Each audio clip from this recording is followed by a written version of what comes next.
Welcome to Does This Work? Hosted by Jared Herft. Let's find out, does this work?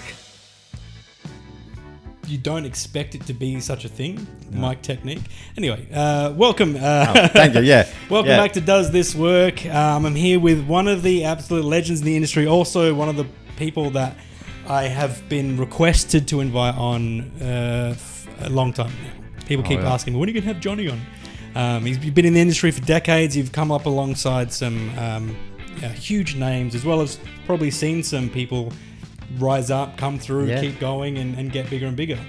John Mcallister, welcome. Oh, thank you very much for having me on, Jared. Appreciate it. No, thank you. And thanks for taking the time out. I appreciate it. I know you're a busy guy. Running the Comedy Lounge, it's a busy time of year because you've got the competitions going and everything, and Fringe was just finished. So, yeah. It is busy times, but I think there's this, people imagine that I am so busy, you know.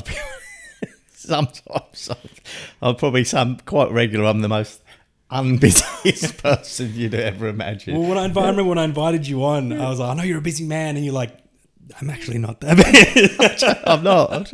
I mean, I suppose everyone likes to think, what is it? It is a thing that we all, is it some sort of inadequacy that if we admit that we have actually got quite a fair bit of free time, that we're not contributing enough to society or something, because, you know, I sort of see, pretty much I do a bit of work, you know. I mean, if I had to sell the business, shall we say someone wanted to buy my business and they go, well, what's involved? I would imagine if you were focused, which I'm not, but I will drag out an hour's work, 2 hours work a week. It's probably what I actually do on the business. I will drag it out to sort of 12 hours a day. Right. Just get sidetracked, check my sales, go and have a wander, make a coffee, come back, tidy up my desk. You know, I'm really not that busy. But there's a difference between being busy and productive, as well as if you had to say how consuming is business. Yeah. It's all consuming. I wake up thinking about it. I go to sleep thinking about it. And I'm all day, even if I'm not busy, I'm still thinking about it. If I was a lawyer that can charge for when they're actually thinking, I would be a lot even richer than I am already. A whole new collection of watches. Yeah. But I have to say, when I am at the lounge, you're the person who owns and runs the place, who seemingly is running around doing the most work, and also you're picking up the most fine details of things. Like, I think I was about to go on. We were in the green room. I was just about to go on, and you were like, you look up and there's like a top shelf that no one looks at, and you were grabbing pieces of paper that were put up there, getting rid of it. I think, even though you say you're not busy, and I get that, I think that you still have your brain wired to a way where you're sweeping the place. There is that. I mean, I was being a bit of a smart ass then, but you're focused all the time. So those attention to detail. I mean, there's I put a few things online about, for example, the height of the chairs, between the tables, and also the candles that we got. We got these little rechargeable candles, but the glass container that it goes in, you know, they're not all the same, and it worries me. So I've had to dispose. I've got, you know, hundreds of different, little candle holders that are just sitting there. I don't know what I'm going to do with them. Probably just chuck them out. You could sell them. Facebook Marketplace them. Someone would probably buy, but I just sort of I keep holding back from selling them. But it's when you care about something, everything matters. There's not. I just can't let it go, and it's that inability to let it go, which I think makes the customer. At the end of the day, the paying punter comes in, you know, without any doubt in my mind, is the most important people. Are the most important people. We want them to have a great experience, and any decent comedian that really cares about what they're doing and their craft, wants the audience to have the best experience as well. Of course, we all want to have a good time ourselves, every comedian and that. But at the end of the day, it's not about you. It's about them having a good time. Yeah. If they're having a good time, of course you're having a good time too. You're going well, you're getting good laughs. You know? Yeah, it is something they've only recently started caring about more than the comedians at the back. Right, because the comedians, for some reason, it was in my head. I don't know if this is true for any other comic, but I was very aware that they're there, that they've heard these jokes before. That it must be so boring for you to hear the same things again and again. But then it's not. We're not there for them. We're there for the audience, and each audience is different. I know that from music. I feel like I've got to build up my trust in the audience every single time I'm. Because they kind of, with music, not so much comedy because they're there for comedy, but with music, I play in a lot of pubs and they are not there for music a lot of the time. They're there to eat their chicken parm and hang out with their family. But they see this guy getting on stage, lugging up speakers, and they're like, you see eye rolls, you see them looking around for empty tables. Oh, no. You see them calling over waiters and stuff, going, is there anywhere else we can... I haven't even plugged in yet. Yeah. I know. They already hate you. Yeah, and by the end, and it's happened countless times, it'll come up and say, I just want to say, we were a bit annoyed that we were sat right next to the speakers, but that was great. You did a great job. You know, they'll take a card. Yeah. It's great, but you've got to build that up each time. Yeah. And with comedy, for me, I'm seeing that now more, whether you got to say your material with conviction, as if it's new for the first time for every audience, and not care about the other facets going on. So take me back in time then. You started in comedy as a comedian before moving on to room running. Yeah. So I think I was, pretty confident I was around about the mid 30s, early 32, 33 year old, roughly. One moment, sorry. Let's check your cameras, mate. Yeah. And one of them. Yeah. And my wife, she said, then there wasn't the internet. Remember, right? I'm a real dinosaur. There wasn't the internet, and we had the Express magazine. And in the Express magazine, we'd always pick one up when we used to go to the city and that. And there was it said the Laugh Resort, and it was it was a comedy night on honestly, I think it was a Wednesday night. Yeah, I think it was a Wednesday night at the Laugh Resort. And it was at Pockets, which has been bulldozed. Oh. And she said, I've got, go and see this show. I never even knew there was such a thing as stand-up comedy. And I never knew there was such a thing as a club where you can go and watch it. I'd seen it on telly, and I'd seen Billy Connolly and the old school British comedians from way back when. But I'd never, ever see it as something that people did. I just saw it was entertainment, like a singer. I didn't realise there was places where you went to perform, and comedians performed and you as a paying audience. And I remember going in for the first time, and it was a really cool club. It was just what you want in a comedy club: high chairs and stalls at the back, intimate environment, low stage, curtains everywhere, really mellow. Just a really good space to perform. And I never performed, I was to watch, but and I remember thinking, my God, where have I been? Where has this been all my life? It was almost like finding religion. That's how much it meant to me to see that. And the minute I saw that, I just knew I had to get involved somehow in that business. It was so, I can't describe how much fun I had, how much joy it was watching. And the comedians that come off stage and they're always hanging around at the bar. And I remember I was not too far away from them. I thought, oh my God, I'm near these people. Wow. And I remember once, a few months in watching, just as a punter, thinking, I don't know if I wanted to be a comedian. Maybe I did. I don't know. Maybe I always did. But I remember a few months in watching someone hand over, I think it was John Dowst. He's a sort of a guy in the scene who's been around forever. I don't even think he's doing comedy now, but he was a big wig in those days in the scene. And someone handed him a few notes, and I remember thinking, I was expecting it to be like a big wad of money. If it was just a few notes, And I sort of broke a bit of an illusion, really. I didn't know what they'd earn, what a comedian would earn. I had no idea. You're just sort of totally naive, but I just knew that that's what I wanted to be involved with. And then I started then at those times it wasn't the internet so much. I got books on how to be a stand-up comedian. I read all the books, and then I got on stage for the first time roughly a year later. Yeah, it was roughly a year later. It took me a year to pluck up courage. Yeah. And I did all right the first 3 or 4 times. Yeah. On the 5th time, I just died so badly, and I changed all my material, which I've since told never change. Yeah, never change your act. I don't know if when you started in comedy, did you do the same act, or did you alter it each time? What do you think you should have done? I altered. There were things that I removed, and as you would know, when a lot of new comics would go for a shock offense. Yes, yeah. Straight away. So I had a couple of jokes that that's just not me. I wrote them because I liked the math of it. Yeah. I liked that this plus this equals what should equal a laugh.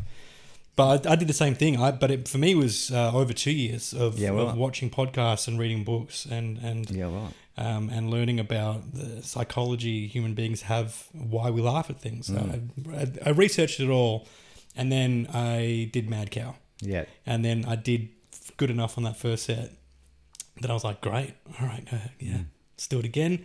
And then try and get the laughs. I think we're just chasing the bigger laughs each time. Yeah. Obviously, but I changed things up. And then once you found something that really pops, you're like, okay, that's a nugget of gold there. I'll sharpen. I'll keep that, and I'll keep polishing that. And then sometimes the other stuff just melts away if you forget about it enough. If you're focusing on one thing that works really well, you forget about the things that don't work. Yeah. Yeah. Yeah, it's we just had a competition with the semi-finals too. Yeah. So we got the wild card this Friday, but the semi-finals too. And there was a lady, particular lady on that my phone's ringing. It's only buzzing, but I'm just. That's right, I'm aware of it. I don't know if it's coming from you. But, I thought it was me. I was all worried. No, it's in my pocket. Yeah, but this particular lady, she done well enough in the heats to get through to the semis. Yeah. And she's got her husband's a really nice guy, and she's lovely. So very successful business doing like monitoring people's sleep. You know, they're not doing badly. They got money, you know. But like sleep apnea study. Yeah, that sort of thing. And they I think they film it all, and they say, "Oh, you're sleeping on the wrong side," or whatever. There's a bit more advanced than that. Yeah. Get over that side. Problem solved. Yeah. But she changed her material completely. She didn't do well at all. Yeah. And yet she was so damn funny the first time, and it breaks my heart. And I had to go say, I don't know why would they ask me, but they should have asked me. Yeah. Do I need to change? Do new material each time? And I would have said, no, you don't. You're only doing, it's only going to be one to win through to the semis, then the semis, and then the finals. So you only have to do the same thing 3 times. Yeah. And you'll win, $2,000 for the amateur or 10 grand for the pro. Yeah. And she just didn't do well. But she said, I wanted to show people that I wasn't just a sort of 3-minute one-trick pony. Why? No one's remembered you from the last time. It's strange how we think. You've said it before. You mentioned earlier you didn't want to do the same stuff all the time. You felt we should mix it up a bit. Yeah. Mix it up to who? That's it. The 9 people that were in the audience. Well, I kept my stuff pretty similar. I just built on it. Yeah. I wouldn't just go, okay, I want to be known as this, because no one knows me anyway. Yeah, No. I mean, one of the joys of beginning in comedy, apart from the absolute exhilaration and the rush that you get, and of course the downs when it doesn't do well, but one of the joys is that no one knows you, and there's nothing at all at stake. There's no money. You're not getting paid, right? You really, it's just the ultimate joy, really, because all you want to do when you begin. All you want to do is perform, isn't it? Yeah. Just get up and try new stuff. Yeah. Or try anything. And it's such as you can see, I was just in love with performing. It was everything to me. But as you're aware, I stopped performing some 15 years or so ago. Yeah. But I just got to the point where I thought, if I ever went up on stage, and if I didn't do really well, everyone, you can imagine the judgment. If I went on stage now, and if I said I'm going on the Gong on Thursday, the place would be sold out. And I'm not sold out to see me do well. sold out to see me die terribly. Can you imagine the smart ass that I am to say, he could tell everyone what to do, but he couldn't deliver. You know? Yeah. There's just so much pressure on the owner of a club to do well that I just thought it's just not worth it. Yeah. You know. But you did a couple of you hosted Gong a few times there, like a year or so ago. You started to. Oh no, I don't think. Or you were maybe Gong Master. Oh, sorry, yeah, I did. Yeah. Yeah, I have done one. I think I did one. Might have done one or two. I remember one when I'd had too much to drink. Yeah, that's right. Wow, how awkward. My Miss Jane was so annoyed. She said, "What?" I said, "Well, they kept passing me drinks." She said, "But you didn't have to keep drinking them." Yeah, and who Josh and Dan probably. Yeah, you think you're funnier when you've had a few drinks, don't you? You know, you're not, are you? Just worse. It's just terrible. So no, but I did enjoy the. I mean, yeah, of course, I'm a bit of a tin pot Hitler, really. I like a bit of power. You know, who doesn't? Yeah. You know? So I don't know who it was that told me that you bought the Comedy Lounge off someone and sort of rebuilt it into the empire that it is now. Yeah. Well. That's kind of true, and I don't think that's factual. I think that's what happened. A mate of mine at the time, and still a mate of mine, a guy called Wurzel, Paul Montague. He is he's a comedian, and there was Wurzel, Malcolm Dix, Rove, Dave Callan, and a few others that they're all come up at the same time. They were all part. I think they was all at ECU, doing arts degrees or whatever they were doing, and Wurzel was one of the first acts I ever saw on stage. It was Wurzel, Dave Callan, Rove had already moved over to Eastern States and been snapped up by Channel 9 at the time. Then it became Channel 10. And so Wurzel got the place. Wurzel was at the Hyde Park, right? I'd already been promoting a small amount of shows at the Woodvale Tavern, oddly enough, around the corner. Yeah. So because I'm doing a gig there on the weekend. Yeah, I was just doing comedy. I've just got into comedy, and like all bad acts, you think the answer is to get your own show because you've got to promote your own show because you're not getting the gigs you deserve. Yeah. When in fact, I would argue that the fact that you're not getting any gigs is the fact that you don't deserve them because you're not good enough. Yeah. Right? Who was good enough after a few months in to put me? I never did put myself on as a headline or anything like that. I wasn't that conceited, but I was a little naive, so I started promoting shows. Wurzel came to do a few of the shows, and then he was in a bit. I don't know whether he was in a bit of trouble or he just wanted to.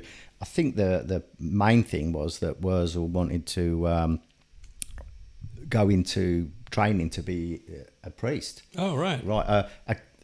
Not an Anglican priest. I don't know the difference between the Catholics and the Anglicans. Yeah. But anyway, I think Wurz was an Anglican in that side of things. But and he just didn't want to do the comedy anymore. And I put my hand up and said, yeah, I'll do it. So I didn't pay hardly anything for it. It wasn't like goodwill. He wasn't. I don't think Wurz was making any money, to be honest. But I bought the sound system and everything, gave him an amount of money, and that was it. And then I took over. But it wasn't. I didn't sort of buy in. I'm a plasterer. That's what I was doing at the time, and I didn't buy into a sort of booming business and making loads of money. I bought into a business that wasn't making any money. In fact, for the first few months, I was losing money, and I lost money for quite a few months. And you can imagine, it's not like I was rich. And I had 3 kids, young kids at the time, youngish kids. And I was plastering in the daytime and running the comedy and dealing with the phone calls or whatever. And just losing money. But I did have a little bit of a grant from one of these people that say you don't smoke, smoke free or something. Those times because people were still smoking in venues for a little while there. So then I got a little bit of money from them and something else on that. They cut little bits of money, and that just about covered a lot of the losses. Some weeks I'd lose a few hundred, and then eventually, after about 3-6 months, I'd say started to make a small amount of money. Yeah, cool. And as soon as I started to make enough money, I'd stop plastering. Yeah. I wasn't making more money, but I was just, I love doing the comedy and I don't like doing the plastering. You replaced. Yeah, I replaced one your with the wage. other. And so you couldn't just give up your day job, so Yeah. to speak, So and that's what happened. I took the Heidi over, and then Paul Higgins was the owner of the Heidi. The Higgins family, lovely publicans. You cut Paul Higgins and he bleeds hospitality. These people know what they're doing. Oddly enough, Paul showed me how to run the venue I'm in now, because I didn't know the first one ever poured a pint until then. So I wasn't used to running comedies easy enough, but running a bar is a lot harder. So Paul showed me the ropes there, and he's gone on to do his he's at the show, so that Paul owns that. But it's a long story to a long answer to a short thing, but that's what happened. So I took over. Eventually, it was I started to make a bit of money, and then at the time we put a hand up to do the Raw.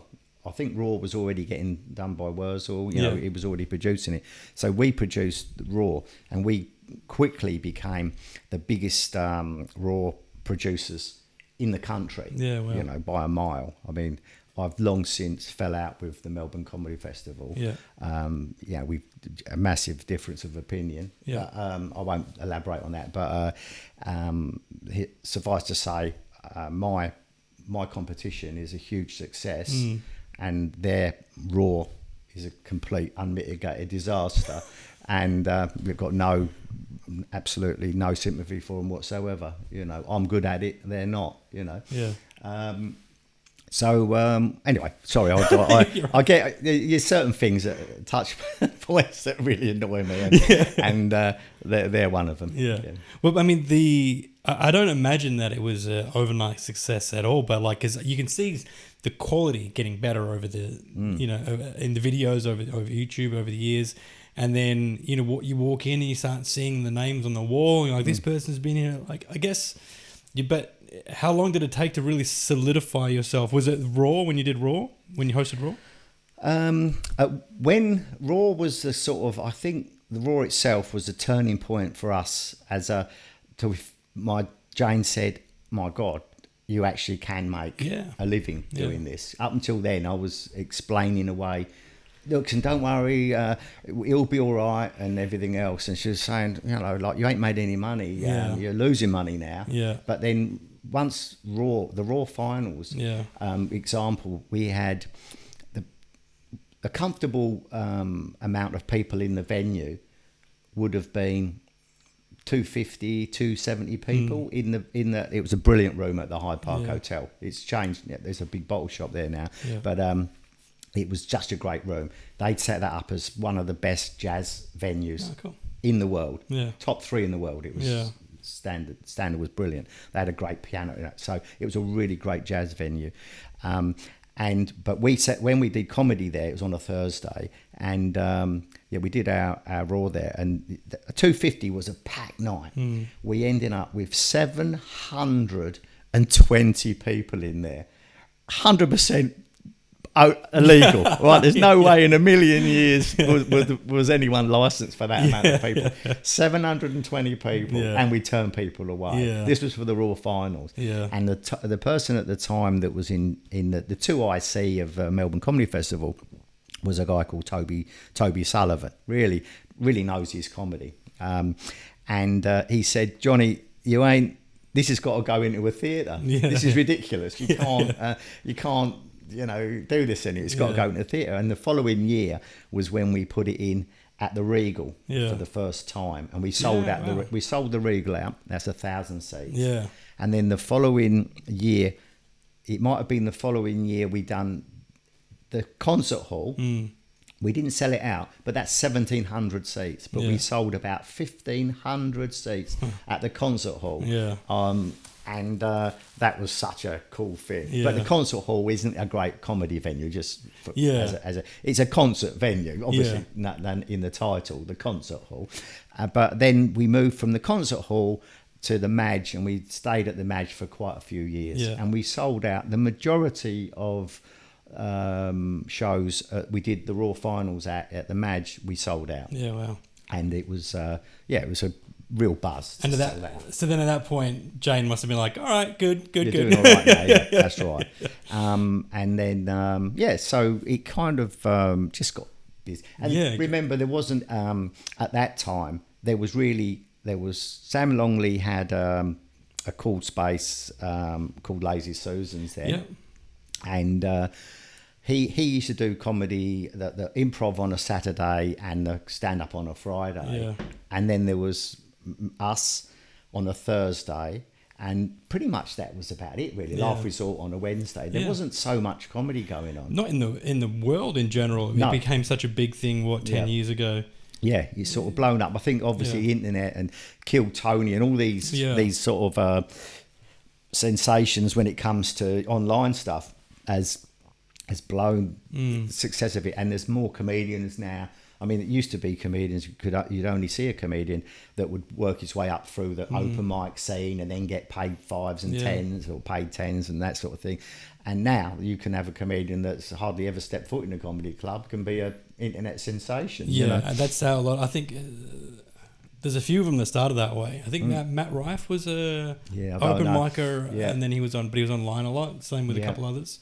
But they start with TikTok impressions or jokes, or whatever, and then they go and do they go straight from that to getting paid without the in between. But I guess it's in fairness, the people might criticise some of those things. I mean, I suppose a lot of comedians that have been banging, hammering away at the open mic scene and then getting a bit of paid gigs, and they've been doing it for like 10 years and they don't feel they've had any success. They're obviously going to be a little bit resentful of someone that's seemingly become an overnight success, in the space of, a few months. But I doubt very much if any of those overnight successes, it is really an overnight success. They've probably been hammering away. Put in some work. And putting in the work. Yeah. Just no one's seen that work. Yeah. That's it. So, well, you must have seen your fair share of people come through, because who was it? Was it Rory Lowe that started working at the lounge? Rory, I've known Rory. He pretty much, I'd say, Rory was probably, if not started with us, his first performance. It was definitely, we were definitely, instrumental in his beginning of his career.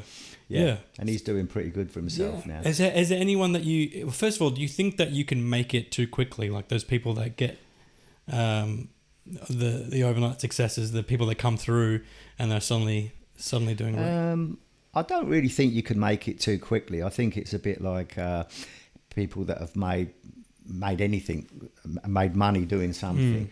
The good thing is if you do make it too quickly and you've got a bit of money in the bank, then you can perhaps have your learning curve with the luxury of your mortgage or rent paid, without having to sort of, lay bricks part-time or whatever your day job is. Yeah. So I don't know about making it too quickly. I kind of think that it's funny. I've been thinking about this when they say comedy is is a meritocracy. That's a word that I wouldn't even know what existed, but Corey White's always using long words, so I listen to those words and I'll repeat them.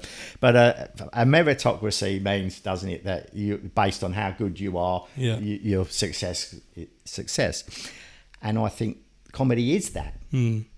But it's kind of a strange meritocracy in as much as when someone starts, I mean, you're a very good act very early on. Oh, thank you. Now, whether that's sustainable, I don't know. Let's see in a few years' time. But so far, so good, right? But so you could get elevated for the fact that you are good, which is the way it should be. And then you get to a point where you get noticed by usually management. And there's a few different management companies in Australia.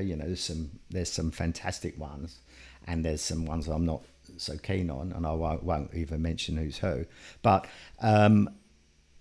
based on who you get selected by and managed through, that has got a huge amount of bearing on how successful you actually become. Yeah. And then the meritocracy side of it doesn't figure anymore. Yeah. A bit like do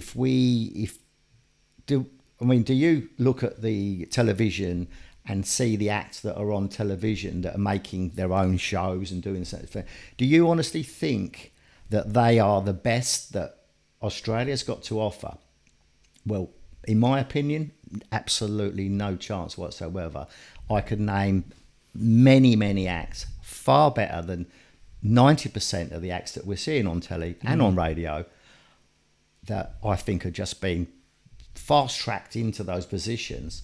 Basically, Wolfie said it, not about anyone in particular, but he said a bit like some acts, it's a bit like when you're teaching your 3 or 4 year old kid to ride a bike, you put your hand on the saddle and you push him from behind, and he's going like the clappers and his legs are going.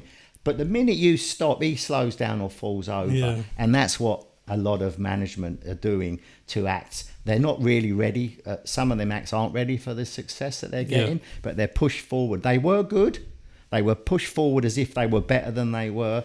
And I wonder how they'll go if there wasn't the lucrative radio gig or whatever that they're in. And then, so why do you think that those kind of people are pushed forward in place of someone who has more of a natural ability to have that role? Because you've got to fit the key players in this industry they've got a narrative that they think Australia deserves. This is what's going to happen. We need to pick a particular group or whatever. They make a decision, and that's what they drive. Right now, that's their prerogative. If it's their money that they're putting behind these people, it's up to them. It's a free country, and you can do whatever you like. I'm not saying that's. I just think it takes away that perception of a level playing field. Where when I see acts, and again, I won't name names of it because it's too sort of, it causes too much trouble. But I know and seen some acts that are so damn good. Why aren't they selling arenas out? That's how good they are. And yet they're languishing around doing bloody cruise ships or gigs that are way beneath their skill set.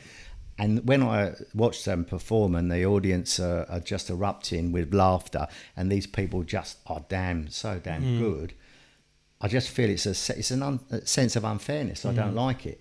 And I want to be the... I'm not quite powerful enough in this industry, but I'd like to think one day, and inevitably I do believe that will be the case when my plans will come to fruition, then I'll have a lot more control of what I can and can't do. Who you can move forward. And then I'll shove these people forward and they'll get what I think the industry deserves. And that all I want is the funniest people to do the best. Right? Provided they're funny and provided they're putting in the hard work. Being funny isn't good enough. If you just want to have a laugh and be good on stage, but roll around smoking dope and eating Mars bars and not putting in the yards, you probably ain't going to make it. Right? You probably don't deserve to make it. But if you're doing all the work and you're funny and you're really working hard at it, you should deserve to make it. And I don't want to be seeing people that aren't getting what they deserve. They're the sort of sacrificial lambs of the ones that are getting shoved forward with their hands on the dad's hand on the back on the bike seat. So I kind of, that's a big particular thing for me, is to control. Let's just sort of I just want to see the funniest people in the places they deserve to be, in front of bigger audiences, making more money. Right. So then, when how often are you across the open mics then are you watching the live, because they don't live stream anymore, do they? No, we've stopped doing the live streaming. We've kind of come to a bit of I don't know if a standstill is the thing with the video in. We've just been doing the video in pretty badly for a long time and just been throwing money after money at it, and it's just not returned anything. You know? So we're having a revamp. We've changed some things, and we're having a sort of rebrand, whatever you want to call it, for the video in. What I want to do is, what I believe is the ultimate thing for myself. I mean, is to have a program, a program that's online that people can watch. Ultimately, the audiences can pay a small amount for, but then I can showcase the talent that I'd like to showcase on there. And some of that money, a lot of that money, I'd like to put towards developing the talent. Yeah. Right. So, I mean, I've bankrolled a few trips for Wolfie to America. All right, and with just about another one coming up now, and I'll continue to do that.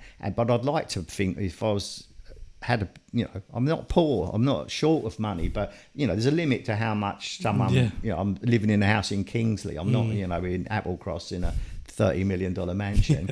But if I had enough income coming in with that, with that, shall we say, the streaming, whatever you call it, podcast or whatever your video cast or whatever it's called now, if I could showcase these talent to a wider audience, international audience as well, and kind of fast forward these people, which I believe should, the good ones, then of course I could send them to Texas and they could have a chance at Kill Tony. A lot more people could do. I mean, it sounds it's quite possible that we could, as a business, we could hire we could rent a place in Texas, just a few grand a month, and then send our people out there.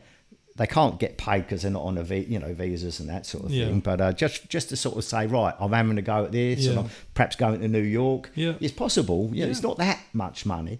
I mean, if someone like Nicola Forrest listening, if she could sort of throw us $500,000 a year, I could really do a lot of good work for that. And I don't need the money to buy a new car or buy a new watch. I would just use all that money to benefit reinvest the comedy, reinvest in the community. And it's what a buzz you get from seeing people develop. Well, speaking as one of the active open micers in the community, I feel like I constantly are seeing people or trying, or at least asking themselves, how do I stand out? In fact, that was one of the questions I got because I put a thing on Instagram saying you're coming in, and people were sending in questions. But there was reworded the same sort of question, which was like, how do I get noticed? How do I stand out? And I know that it's just a consistency thing, but if you've seen people come and move through, and on the flip side, you've seen people probably come in and then disappear with potential. So how do you, as an open micer that's just coming in, if you give them some tips on sort of what to do? I know it's a very broad question, but this is that's what they wanted. I mean, we are a place, our club on the Gong Show. We haven't. It's been a criticism that has been levelled at me I will add to it, by many people. Chris Shin's one of the main one that's said to me, I'm a massive fan of Chris. I like Chris a lot, but Chris has said, Johnny, you need to sort of have an open mic arm of the business, not the Gong Show is a different thing. And I do believe I keep threatening to do it, but we will be doing it soon. I've got a different idea of what we're going to do with open mic. But yes, we will eventually quite soon be doing an open mic event. But what I would say, preface that, whatever the word is, by saying that I don't want to I'm not a big fan of bad acts. You know, I've not no problem with an act being bad, but I just don't want a bad act. Like there's a difference. You're a good act, but you can do bad stuff, and it can be not get any laughs. And I can recognise a good act doing bad material, but I can also recognise a bad act. That very rarely does good material. All right, they're out there. The bad acts are everywhere. They're cannon fodder for the rest of the industry to look good against, and that's their role in this world, right? They're the ones that get in the lines of the battle. They're the ones that get shot first to take up all the bullets for the ones to. The better ones to make it. They're out there, and it's not a crime to be a bad act, but acknowledge and know that you are a bad act. All right, you're wasting our time. No one likes your material. They don't dislike you. Well, thanks for joining us. I know. Another thing, I might as well get all off my chest. But what you were saying, though, so I forget. I lose track about bad act because it's hit a nerve about bad act because it's like. And the worst of the bad acts don't even know they're bad acts, which is really, oh God, it's you know.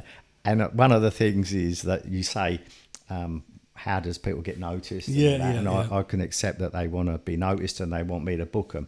And there's nothing I want more to find funny comedians and book them at my room. Yeah. That is the key to my whole business. Yeah. That's the key to success of every aspect of my business, is to put people that make my audiences laugh on my stage. Yeah. That's nothing I want more. I cannot express that any more clearly than that. That is the ultimate goal of what I'm trying to do. But I will say that the other side of it is, for anyone watching, and I know I've got plenty of people that some respect me, few hate me, and I don't care. But I'll tell you something, no, truthfully. But what I say to them, I look you right in the eye, you acts that are out there now. It's not my fault that you're not funny enough, right? That is the key. Yeah. You want to know what is the magic bullet to get noticed? Just be funny. How about that? How about not have to worry about the politics of being friends with this one or that one and getting... How about if you're damn funny, I will book you. That is it. I don't care about your politics or any aspect of your personality. I don't care if you're a horrible person. Yeah. If you're whatever you are, I don't care about that. I just care that you're funny. Yeah. Okay. I wouldn't say I do care. I don't want some convicted criminal rapist or something going on. Right. But what I mean is, I'm not worried if someone's a bit slimy or not nice or tight with money or, I don't care. Just be funny. Yeah. It's really bonus if you're funny and you're a nice person. Yeah. Because it's much easier to book you. Yeah. But that aside, just be funnier. Yeah. Right. And if you're not getting booked, it's no other reason simply than you're not funny enough. Yeah. It's not because I don't like you. So you don't have to like me, and I don't have to like you. I don't care. Yeah. It's not about friendship. I've got a few friends, and that's enough, right? But nothing gives me greater pleasure than seeing a good act that's learning, performing, and getting good laughs. You know that buzz when you've had a good set. You come off that stage, don't you? How does it feel? You're riding a high. Right. Okay. Right. And I'm extra pleased for you as well. It's a great feeling. Mind you, when it's the other way around, you have a bad... Oh, my God, isn't it? Yeah. They say it's dying on stage. It feels like that, doesn't it? Yeah, that's right. I think the worst thing is when something's worked again and again and again, and that you've learnt to pause here. It's not you've not scripted it, but it's like, I'm going to pause here for that laughter because it always works. And you pause there for the laughter and there's no laughter. Oh, God. That feels awful. Yeah. And then you get someone laughing out of pity. Yeah. But okay, so let's jump to the people that aren't so new. They've been in it. I'm going to exclude myself because I had some people write in messages and they wanted to be anonymous. Yeah. They were like, one of them. I think word for word was, "When are you going to put me on the weekend spot, big dog?" Right. So I'm talking about the people that have been in it for years and they do consistently kill at every venue, at every gong, at every open mic. But they're not that in between stage where they're not pro, but they're doing the best at the open mics. What's the wrong way to reach out to you if you're one of those guys? I would say this is, for me personally, I never worry about someone being persistent or pushy, because that's a quality you need in this business. It's no point in being so polite that you don't want to bother anyone, right? That's not the way to go. By all means, if you can handle the rejection, shall we say, of not getting the spots that you think you deserve from me or our venue anyway, then send me an email, talk to me more, come and see me on a Thursday. If someone's really got a problem, they really feel they're not getting the spots or something, we're there Tuesdays from about 10:30 until 4:00. Yeah. By all means, pop in and see me and have a chat. But I promise it's not personal, right? Because chances are I don't like you and you don't like me anyway. I don't mean that nastily. It's not even don't like. I just don't. There's only a small amount of circle. In honesty, Yeah. I mean, I find someone that likes everyone. Yeah. You know, either mental or exhausted. You know, you can't do that. You fake. can't be that or fake or all those things, right? You can be fake, mental and exhausted. You can just can't not care about someone. Yeah, it's okay to not have no. All that matters is their interest in comedy and my interest in them performing. Yeah.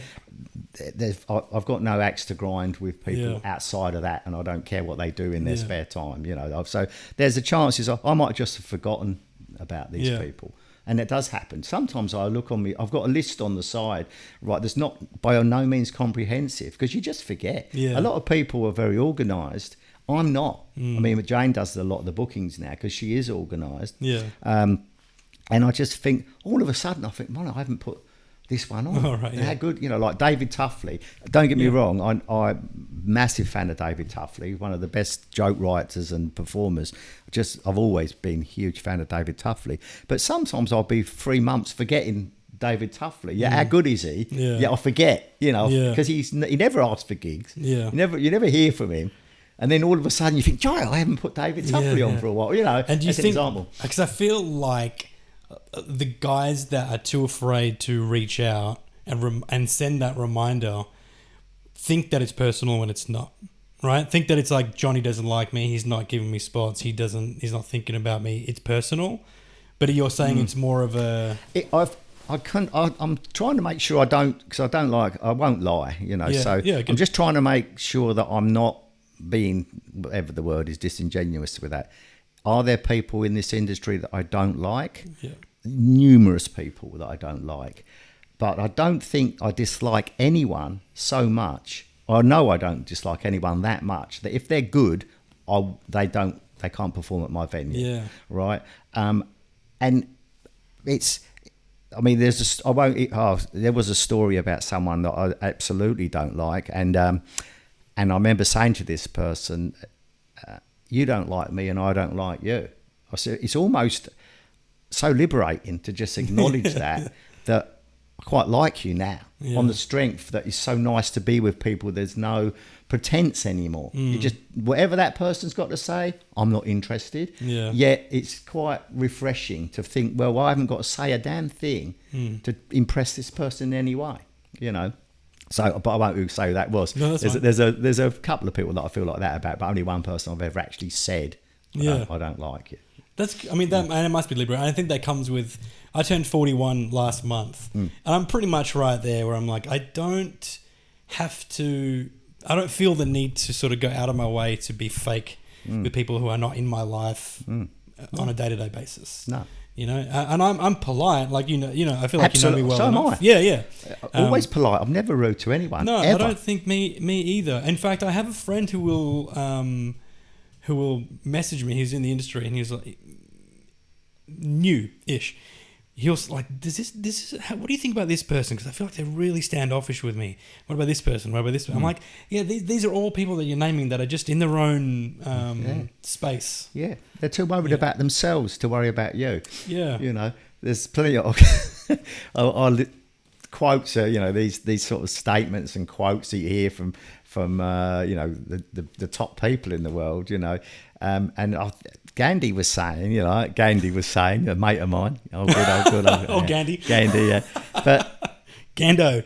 about that, if people are too busy worrying about themselves to worry about, like, we're worried what this one thinks of us. Yeah, They don't care about us. We're not even on the radar. Yeah. Yeah. And we're worried, trying to second guess. Yeah. People are second guessing what I'm thinking about them. Yeah. The chances I'm not thinking anything about them. Yeah. And that's not been horrible.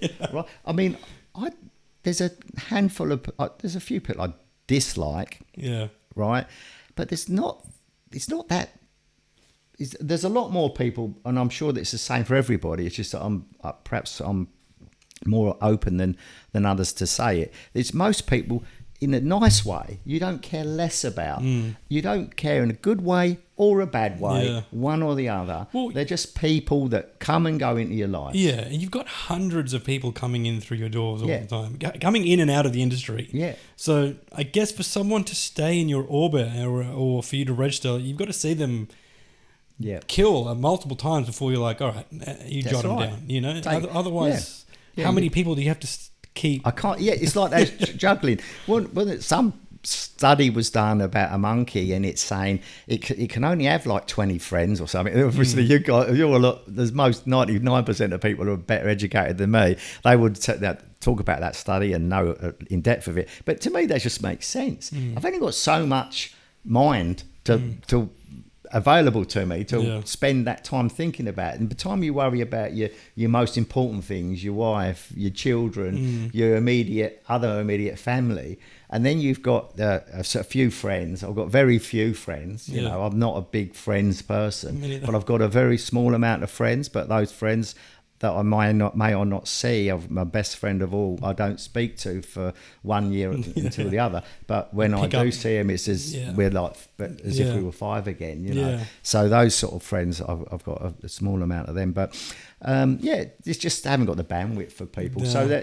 So people they're making a story up that almost I guarantee doesn't exist as to why. Probably the main reason I don't book people enough is because they're not good enough. It's not that I don't want you to be good enough, whoever you are, that it's not getting the gigs. I would love whoever it is. I want them to be the next big thing. I want them to take the roof off and be performing at the arena, and then pop in and see me on the way home from the arena show, clutching their $500,000 and go, Johnny, do you mind if I jump up for five? That's actually every promoter's, every venue owner, every person that's in this business. That's all we dream about. Yeah. Well, you must be reaching that now with the amount of people you've seen come through and get big and still come to the lounge on the reg. Well, yeah, to some degree that's true. There was a lot of there's been a lot of politics in this business over a certain few years ago, where I had a particular fallout with a person, and in turn a few other things has happened, and then in turn another few people have sort of gone to sided with and chosen sides, and that's fine. It's their prerogative. I mean, I would make the fact that whoever's sided with X or whatever, and it's not made any impact whatsoever on my business. Let's put it that way. If someone wants to cut their nose off to spite their face, please go ahead, right? Because you're just making space for people that I want to come and perform to me. Because if you don't value me, my person, my business, my acumen, my integrity, right? If you can't value that, I don't want you at my venue anyway, right? And I'll tell you the same. I do feel the same about that as my customers. I really, really want and care about my customers coming through that door, handing over their hard-earned money and having a good experience. And I care about the performers that they give those customers that experience, and that means everything to me. And if a customer thinks that they've just been stitched up or treated badly or whatever, I honestly couldn't care less about. I care less about that experience that they've had, but I don't worry about their money. They mean more to me than their money. I want their money means everything to the point of I can pay and run the business. But one or two random individuals that come in that think they've been stitched up and it's not got value, come and see me. I'll give you your money back. You know what I mean? I don't care about it that much. I care about my people, my customers having a great time. Yeah. Which brings me to my next question, which was going to be, so you're famously, how you want your room run. Yeah. Right? So the comics will say, Johnny, we know how he wants his room run. We know the kind of material he wants. Do you feel like there's a correlation, or not a correlation, but between making sure the audience is happy and they're not, and making sure that the comics have a freedom of speech and having that sort of thing where they could turn on an audience member, audience member could turn on them. Do you feel like you have to be a diplomat in that scenario, or do you Yeah. try and get the comic to change moving forward, or do you? Yeah, that's the old question of I guess once upon a time that the comedian, there was that thing that comedians could say anything about anything, and that was okay. That was comedy, and it could be dismissed as comedy. Yeah. But now we've got a different world now where Yeah. comments and what comedians say and what jokes they say can be taken in context or out of context, but it can be huge and affect things. There's been a few scenarios. We haven't had too many of those issues, but I have had, some comedians over the years that have, I guess, been cancelled by other people in Perth and elsewhere in the country, and I've chosen not to go along with that. I'm not a sheep that's going to go along with it, because a lot of other people said this person's not performing my venue because of this, you ban them. I'm not doing that, right? I won't do that. It's a principle that I won't do it. If this is someone's done something so bad that it's breaking the law or something, absolutely, I'm not going to book them. Okay, I'm not going to do that. But I'm certainly not going to kill someone's career over hearsay, or speculation, or that someone just doesn't approve of their attitude. Just not doing it. And I'll tell you what, I love money, but money's always and always will be secondary to the show and the principles. You know? Yeah, that's great, because I remember it was I think it was Mitch that got slapped by some chick. Oh yeah. Yeah, he made a joke about, it wasn't even an offensive joke about cancer. He just made a joke containing cancer, and she filmed him, came up filming him, and slapped him across the face. And I often wonder, like you said, with this freedom of speech against politics in comedy now. I think everyone's really afraid, but I also think that it could be coming out the other side of that now. Yeah. It's turned. I think it's to someone that's perhaps doesn't see world affairs quite so cleverly as you guys all do, university educated and that. I see Trump sort of getting in as being a bit of a anti-woke demonstration in a way. And the thing is although I'm anti that woke culture, I'm not anti the people that are let's say transgender people or those. I'm not thinking about that subject all the time, or people that have whatever they are. I'm not thinking about that, but I'm not against any of that. But I don't like people telling everyone what they can and can't think. Like that sort of saying about the they say, how do you know if someone's a vegan? Oh, don't worry, they'll tell you. It's a bit. You could keep your politics to yourself or your views, and that's fine. I keep mine pretty much largely to myself. I'm not out to upset anybody. But if someone is inadvertently upset by something a comedian says, I don't sit there writing your jokes for you. And then, so do you feel like you have to tell that to the comedian and warn them that you don't try and censor them? I don't. Very rarely have I said to comedians, don't say this or say that. But I guess it comes from me, my perspective, to be absolute, to be clear, I say, is that I like mainstream comedy. I like Jerry Seinfeld, right? He's probably up there as my favourite. But I like Ricky Gervais, and he says some pretty confronting things. Absolutely love Ricky Gervais. I really like Seinfeld. But if I had to say what comedy I prefer at my venue, I prefer the more mainstream, less controversial comedy, because that is my audience. People aren't coming to my room to be educated about politics. They're coming there they've had a shit week or a good week or whatever. They've had the death in the family. Something's happened in the last few months, and they've drove them to purchase some tickets and to come out and just blow off some steam and watch a show and have a laugh. They don't come there to be offended. I'd prefer if comedians didn't do that offensive stuff, but I do defend their right Yeah. to do it. Yeah, great. Right. But on the other hand, I would say to somebody, to an act, I can see if there was a barometer and it goes, that's offensive Yeah. and that's less offensive, do you mind keeping towards the less offensive Yeah, right. side? Now, I'm not forcing them, I'm just asking politely Yeah, that that's they right. do. And if they don't do that, if someone really wants to just say, fuck you, Johnny, I will do exactly what I want when I want, that's their prerogative.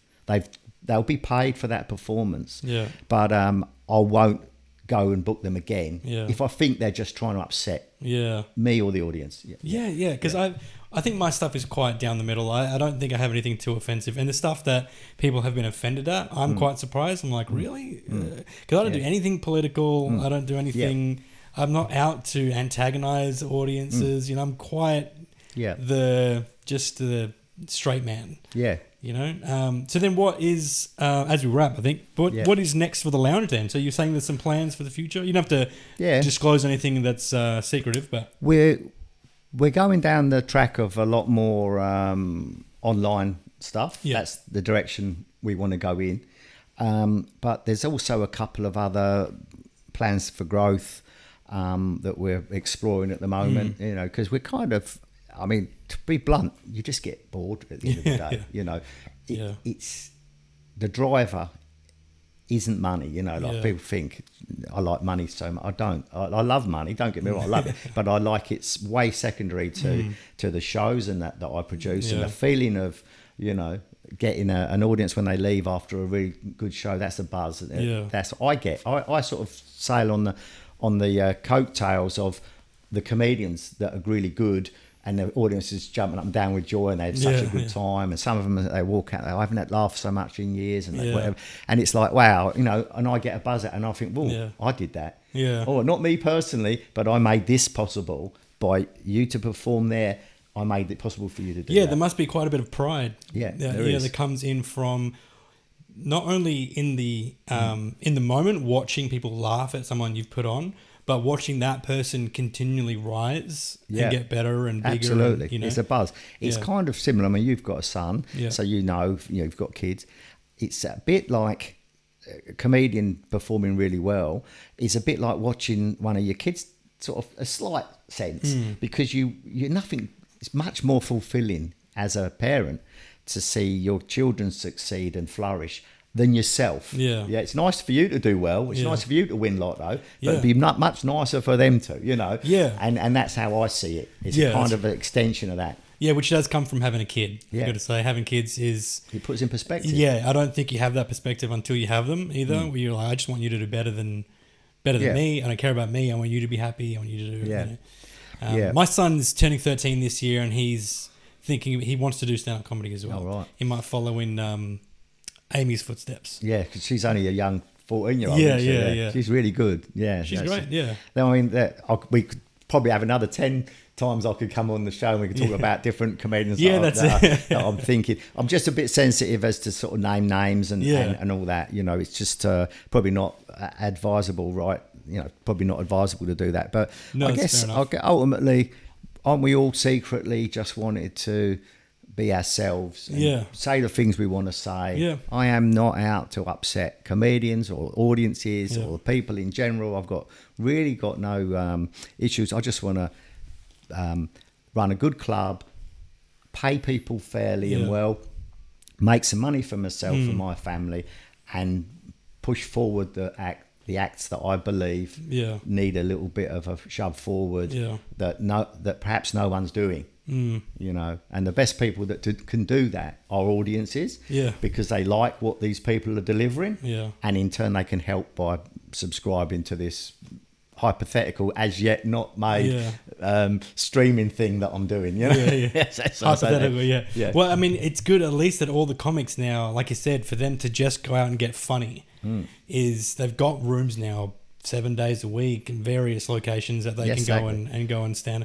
And a lot of it attributes to you as well for lighting the path. Well, I want to. It's people that are opening up these smaller rooms, they are the engine room of the whole of the industry. Yeah. It's the beginning rooms that all matter. Yeah. I mean, let's face it, all the big stars that we see on telly now, they've all got their careers. They've all got pots of money, multiple houses. Yeah. They don't need it anymore. They love their limelight. But we need to get these newer ones, newer acts into the spotlight. Yeah, you know? and it's not just the acts that are starting rooms. I think someone reached out to me recently, a venue manager. Venues themselves are going, we should do a comedy night. Yeah. And they're reaching out to people. Someone reached out to me through a musician. Yeah. Knowing that I do both, that I'm a musician and I do comedy. I'm a comedian. So they reached out to me. They were like, "What do you think about open mic nights?" I'm just talking to them, giving them advice at the moment. So, but venues now are looking at opening them up themselves, but needing people to sort of get it off the ground. That's right, and it's a big opening a room is a thing because everyone starts. We'll say everyone. I started doing that just the same as most open micers. It's generally open micers that start a room. And I was really an open micer when I started a room. I mean, I had 10 minutes of mediocre material put together, But so it's the beginning. Those people that give other opportunities. I mean, you went to Dan's room. Was it Mad Cow? Mad Cow. The first So one, if it wasn't for Dan's Mad Cow, you might not have even have a go at the microphone. It was Dan and Justin. Yeah. Who. I did 4 Mondays in a row at Mad Cow, and I did a good 5 minutes there on the 4th one, and they were like, you haven't done Gong yet. Yeah. That terrified me more than anything else because Mad Cow is easy to sort of hide and do it because there's a druggie in the front row, there's some backpackers there, and there's the people that work there. And then so I took that 5, I took it down to 3, and I got through the first Gong. And then I'm not even sure if it's you, Jane, or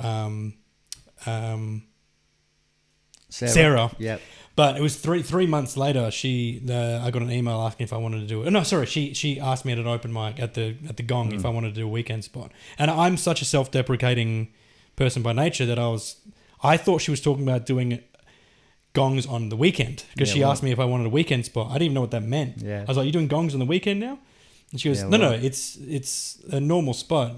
But you're 5 minutes. I'm like, wait, is it 5 minutes at Gong? I just couldn't grasp it. Understand it. Yeah, and I did great. I think I did your Fremantle one. I did that one. I did a late night, and I think then Sarah moved on.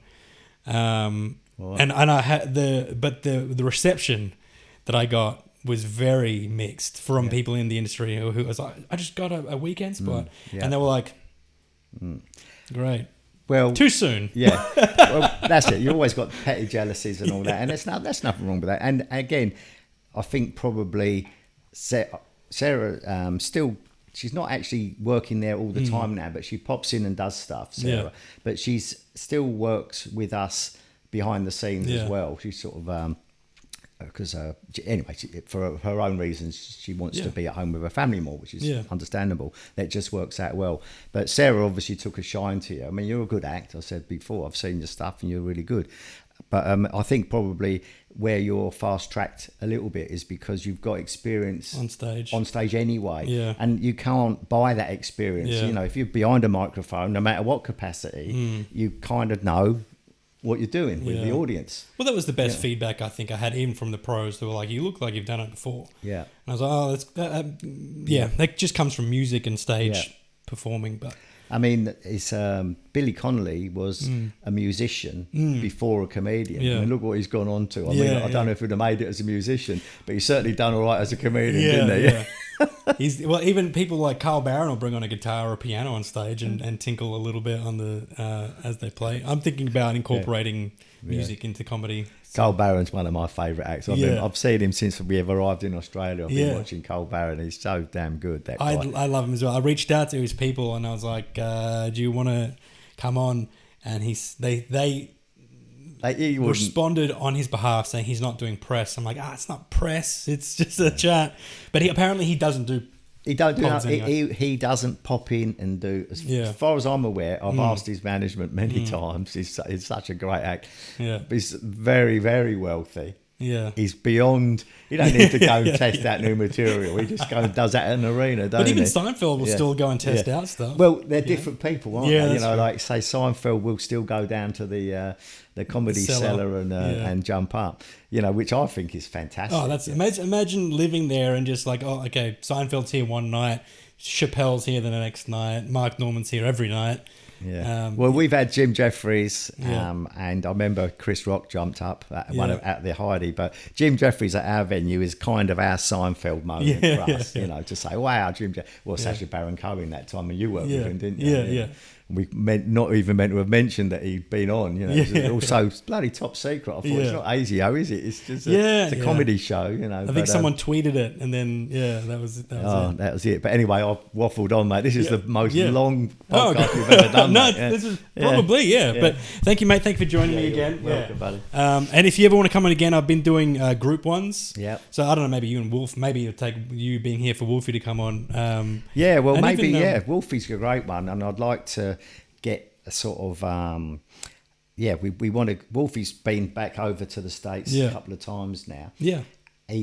And we always me and Wolfie sat and talked about America, and I've always maintained that the answer for him is not to go over there and live there, and you know it is a strategic 2 weeks in America, come back, regroup, 2 weeks again, come back, and it might take 5-6 times, but in my mind, Wolfie is absolutely hands down the best talent we've got. Yeah.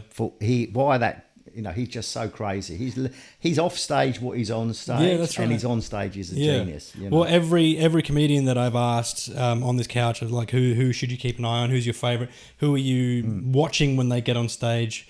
Every one of them will say Wolfie. Yeah. Everyone, exactly. You know someone's good when the comedians are all watching him. Normally, I'm chatting to someone, Wolfie's on, and they all leave. They So I'm going to go watch Wolfie. Drop my conversation to something far more important than watch Wolfie. And he's got he's a unique voice. Yeah. And I cannot wait. I'd love Wolfie just to be, you know, the next big thing. Yeah. Because he's gonna.